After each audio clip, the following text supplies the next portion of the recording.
Hey, it's Ansley, and what I want to talk about right now is the just arrived Los Nahuales Special Edition number 2, right? And this came about because I was down in Oaxaca with David Driscoll of K&L Liquors, and we were talking a lot to Karina Abad, who had taken over as head of distillation and head of arranging. She also coordinates distillation and supply from all the Alipus and Mescalero suppliers. And we said to her, hey, she said, I'd really like, she basically kept alluding to, how she didn't run a still very often. So we went to Jaime and we said to him, hey, we want to commission a distillation from Karina and we'll make it a special edition and we'll pay some extra money for it. And so they said, yeah. So she made the first batch entirely herself, which was special edition number 1, which we still have a bit of. That's the one that had the Sierra Rudo in it. And this one is one that she supervised, but she didn't do 100% of the distillation, but she supervised the process. And it's about 30% cereal, which is what the folks around San Baltazar and elsewhere and San Luis del Rio and so forth, it's what they call cuiche, which is this wild varietal. I call it semi-wild because it tends to grow alongside the fields, the upland fields of espadín that are planted, but nobody's planting them. They let them grow places, and they use rhizomes to spread, so they tend to sort of like cluster. And so what they'll do is leave them as a hedgerow between fields. So you'll go to this field and here's espadín, and there'll be a whole bunch of cuiche, madre cuiche, B cuiche, and so forth.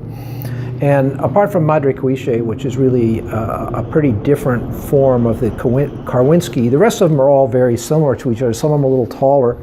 And the cereal, the Cuiche, is a very tall, slender trunked plant, which means you're getting more of the flavor from, a very woody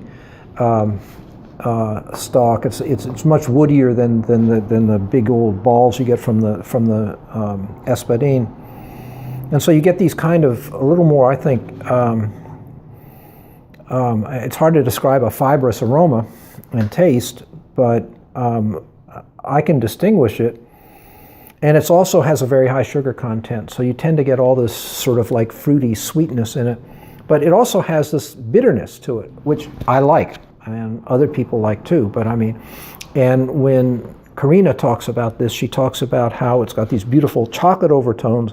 But don't be confused, it's bitter chocolate. It's, dark chocolate. And when they blend, the way they blend in Oaxaca is not make stuff and then put different things together.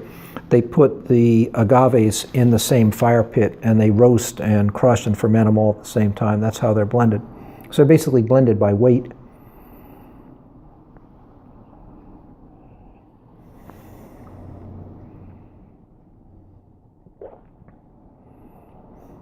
Cuiche, right? Just this beautiful fruit, very mouth-filling. It's the rest of it is espadín. Very mouth-filling, this beautiful, but it's extremely well made, by which I mean it's clean and it's balanced. You're not getting any hit of something that's sort of like, oh wow, look at that. No, you're getting something where you get a range of flavors that are all in balance with one another, and this very nice long finish. And then this little, I call it acerbity, just a little sharpness to it that comes from the bitterness of the that's present in the cuiche. We sell this for $84, and it could be 120, and nobody'd be getting ripped off. We like holding our prices down to a reasonable margin so that we can afford to do this and people can afford to buy it.